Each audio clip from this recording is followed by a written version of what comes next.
Father. Sana naging mahimbing po ang inyong pagtulog at naging mapayapa ang inyong paggising. At sa inyong paggising, sana talagang naramdaman ninyo ang payapang paligid natin na merong mainit na sikat ng araw at kaninang medyo maaga-aga pa ay medyo malamig-lamig ang simoy ng hangin. Sapagkat sa mga kapatid nating nasa Israel, nasa Gaza, at nasa mga kalapit na bansa nito at sa ibang mga bansa na merong digmaan, ni hindi nga yata sila mahimbing na nakakatulog. At paggising nila ay hindi payapang umaga ang sumasalubong sa kanila. Mga sira-sirang building, durog-durog na bahay, mga sunog na sasakyan, o pagminsan may mga patay o bangkay pa o nabubulok na tao sa kalsada dahil sa giyera. Kaya sana ang unang ipagpasalamat natin sa Diyos, kahit na talagang mahirap pa rin ang buhay, maraming problema o krisis sa ating lipunan, traffic, mataas na bilihan, at pagminsan graft and corruption, at ibang mga pandaraya o scam sa ating lipunan, ay tayo ay namumuhay pa rin ng may payapang kalooban. Kaya nga sana ipagdasal natin yung mga kapatid natin, Muslim man, Arabo, Hudyo, o Kristiyano na nando sa Israel at sa Gaza, na sana kung hindi man mahinto, mabawasan, at unti-unting sana makaranas din sila ng tunay at lasting o pangmatagalan na kapayapaan na ating tinatamasa ngayon. Kaya nga napakaganda ng sulat ni San Pablo sa mga taga-Tesalonica At ito ay sinulat niya, hindi lang talaga para sa mga taga-Tesalonica, kundi para sa atin din, para ipaalala ang biyaya ng Diyos sa buhay natin. Sana hindi lang natin pinakinggan yung ikalawang pagbasa na talagang part lang ng mga readings, kundi parang it is a letter o sulat na ina-address sa iyo, ina-address sa atin ni San Pablo. Kasi kung i-edit natin, papalitan natin yung lugar na Thessalonica, I'm sure kung buhay si St. Paul, talagang susulatan niya rin ang Santo Niño de Congreso Sapagkat ang ating community o pamayanan dito is a vibrant community, no? Buhay na buhay ang pananampalataya. Kaya siguro, isa tayo sa padadalham ng liham katulad dito ni San Pablo. At sabi ko, kung papalitan yung Thessalonica ng Santo Niño de Congreso, ganito ang ating maririnig. At sana pakinggan ninyo ng personal itong sulat na ito ni San Pablo na para sa ating komunidad at sa inyo. Sabi niya, sa simbahan sa Santo Niño de Congreso, mga hinirang ng Diyos Ama at ng Panginoong Jesucristo, sumainyo nawa ang pagpapala at kapayapaan. Yun ang nais na ibigay sa atin ni St. Paul.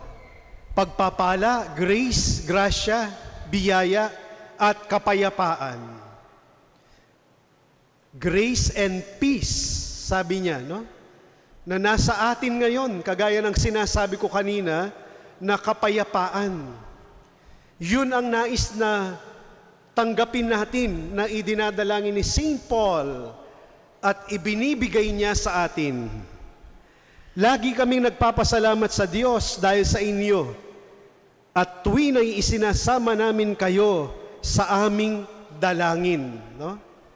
I'm sure even if St. Paul is now in heaven, He continues to offer prayers for us, Christian community.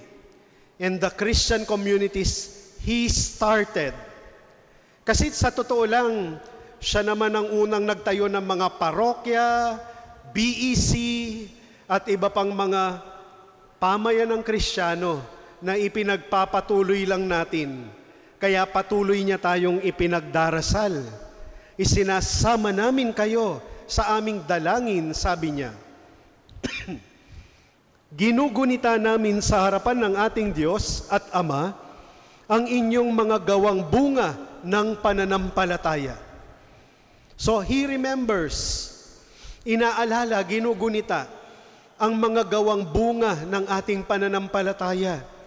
Yung pagsisimba natin, yung pagtulong natin sa mga proyekto, gawain ng simbahan o gawaing panglipunan na tumutulong sa mga kapatid nating dukha, sawi at mga kapuspalad.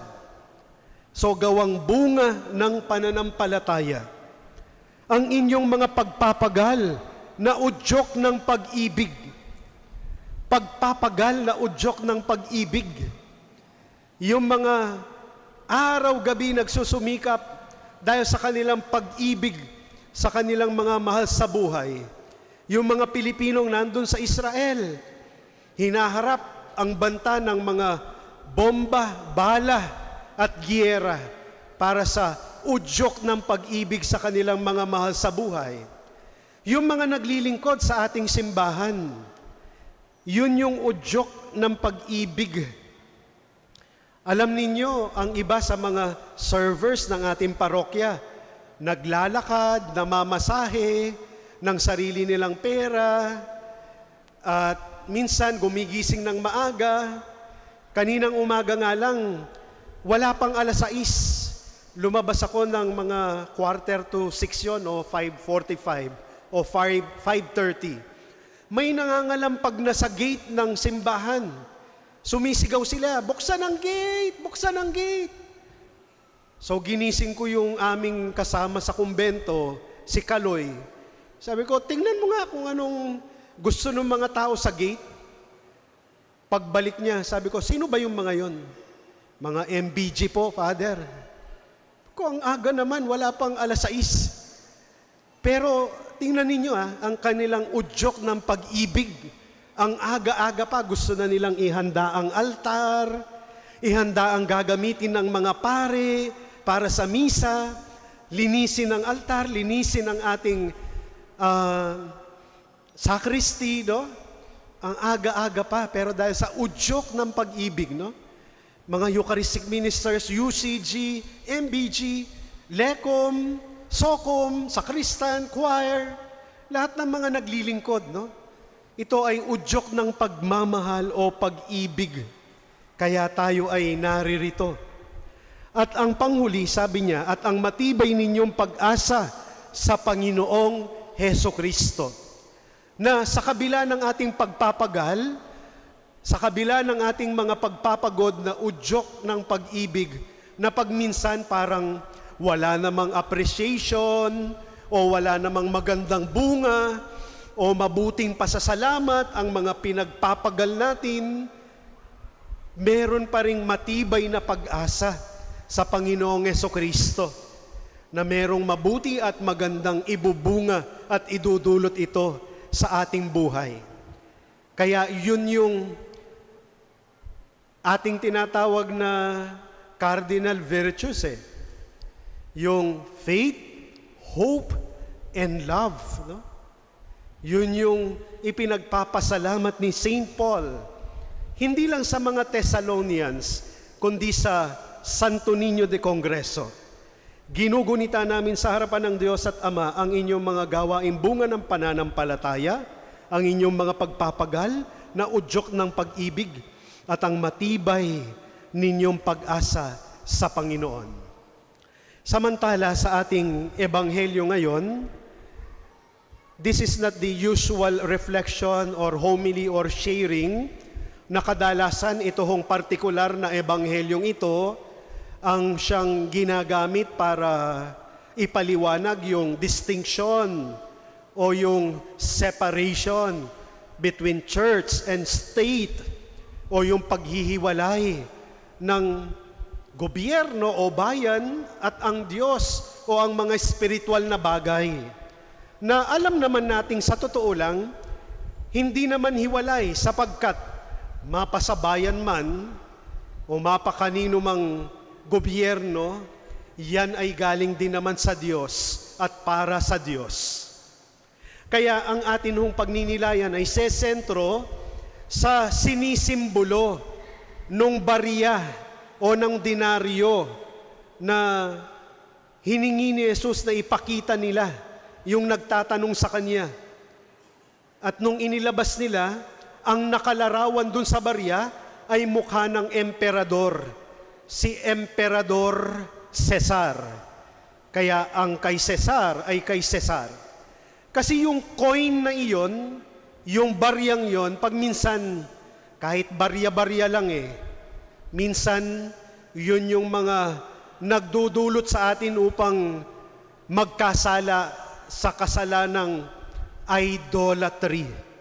Idolatry. Yun yung kasalanan na yung tao o bagay ay mas mahalaga para sa iyo kesa sa Diyos. Kasi yun yung ina-idol mo ina-idolize mo. Kaya pag nilayan natin kung ano ang bagay o tao na binibigyan mo ng halaga kesa sa Diyos, kaya tuloy, imbes na yung time, talent, and treasure mo ay para sa Diyos, napupunta kay para sa Cesar o sa idolo o idol. Meron lang ho akong 4 na naisip na minsan nagiging idols natin sa buhay. Maaaring marami at meron kayo na pinapaalala din ng Diyos na baka pwede nating itapon na, iwanan na, itigil na, kalusin na, bawasan na, o wag nang ibigay ang para sa Diyos na nabibigay lamang dito sa idol na ito. IDOL, no? Una, letter I, lalo-lalo na yung mga kabataan, no? Ito ay para sa inyo. Letter I, influencers. Influencers. Yung mga sinasubscribe natin sa YouTube, sa Instagram, sa Facebook, o sa Twitter, na pagminsan yung influensya nito sa ating buhay ay higit pa sa Diyos. Mas pinakikinggan, pinaniniwalaan, ginagaya natin ang mga influencers na ito sa TikTok man o sa Instagram. Kaya nga tingnan ninyo pagminsan kung sino-sino yung mga ginagaya, kinakanta, pati yung pagmumura, pananamit, pananalita at pag-iisip. Kaya nga influencers kasi sila yung nakaka-influensya na sa iyo. Pati matatanda, nai-influensyahan na rin ng mga influencers na ito. Who are your influencers? Sino ang nag-i-influensya sa iyo na minsan mas nauubos ang oras mo, ang panahon mo, at pagminsan ang pera mo? Kasi naglo-load ka at bumibili ka ng mga pagminsan produkto na tawag dito, pinopromote nila. Pangalawa, letter D, mga demigods natin sa buhay. Demigod. Ibig sabihin nun yung demi, like, God, Diyos. Mga bagay na parang Diyos na sa buhay mo. Mga tao na sikat na pagminsan, they are like God to you. Sila yung parang dino-Diyos natin dahil parang sila ang mas sikat kesa sa Diyos. Maniwala kayo o hindi, may mga tao, kabataan, no? Minsan meron nga akong tinanong, nasan na si ano? Wala kasi siya nung linggo at ilang mga araw. Ay, nanood po sila ng concert ng Korean pop group. Ah, okay. Siguro, mas guwapo yung Korean na singer na iyon kesa kay Jesus. Siguro, mas maganda ang boses nung Korean singer na iyon kesa sa salita o boses ni Kristo. No? Demigod, no? Mga Diyos-Diyosan na hindi lang tao, minsan bagay, no? Sasakyan, business, pera, etc. What are your demigods in life?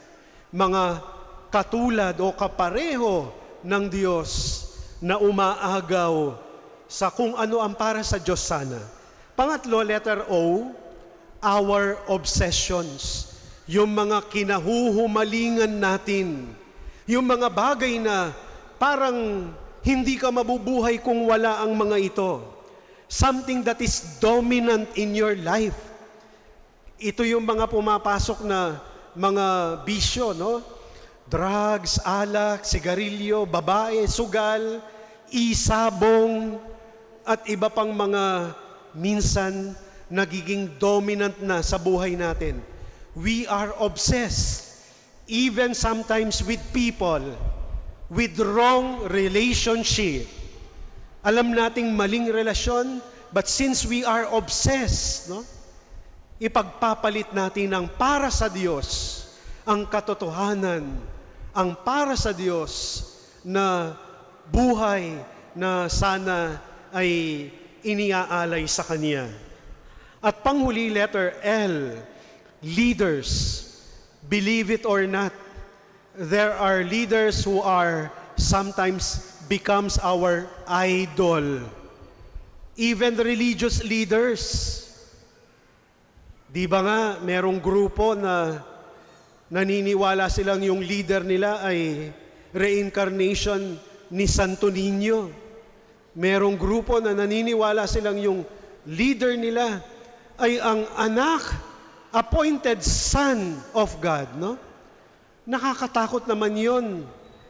Nakakatakot dahil may mga taong naniniwala and they really idolize these religious leaders and also political leaders. Mga political leaders na alam natin ang background, alam natin ang kanilang masamang pagminsan na ginagawa. Graft and corruption, masamang ugali, may kabet, at iba pang mga alam natin, pero sinasabi natin, wala akong pakialam. Idol ko siya kaya siya ang binoto ko Kaya yung simbahan, di dapat nakikialam sa mga politiko Di dapat nagsasalita against the government. Kasi sila ang idol namin. Sila ang magaling sa gobyerno. Ingat po tayo. Baka yun na po ang ating Cesar sa buhay. Ingat po tayo. Baka yung atin sanang pananampalataya, pananalig at prinsipyo na para sa Diyos ay napupunta sa political idol natin.